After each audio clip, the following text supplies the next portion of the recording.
Mason said that coaches talked to you after the practice today about senior leadership, different things. Can you share any of that?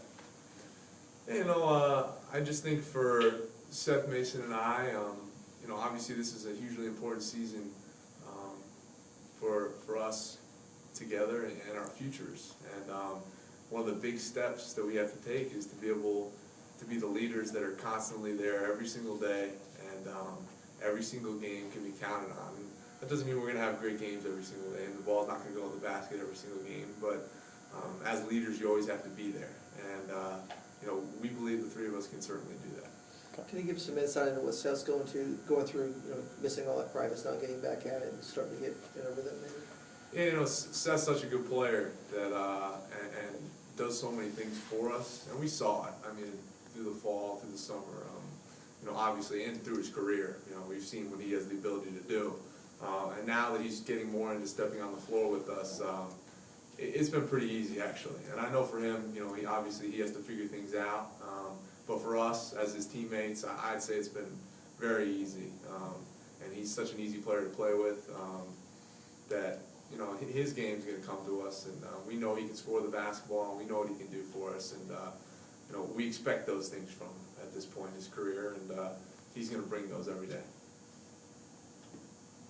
What do you remember about last year's opener in particular? And do you take anything away from that and use it to this year's opener, because that set such a tone for the season?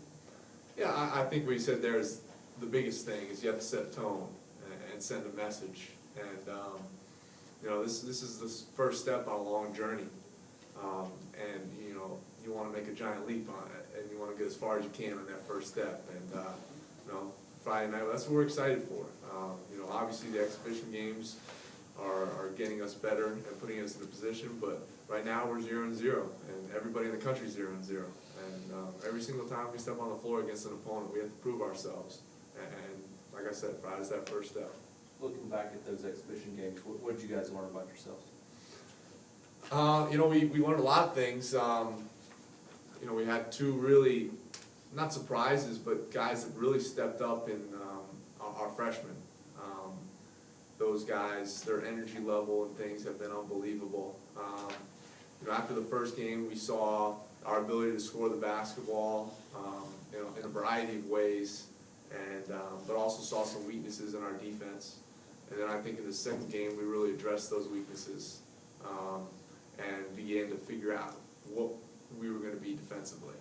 And I feel like I've been saying this for 3.5 years or whatever now, but defense and rebounding have to be the two things that are staple to start. And if we're able to do that, our offense is going to come. We have guys that can put the ball in the basket in a variety of ways, and if we can do those two things, and those could be at our core, that's what winning teams do. Ryan, I was wondering if you saw the news about Des Wells at Maryland getting cleared to play today. I know you both are from Raleigh.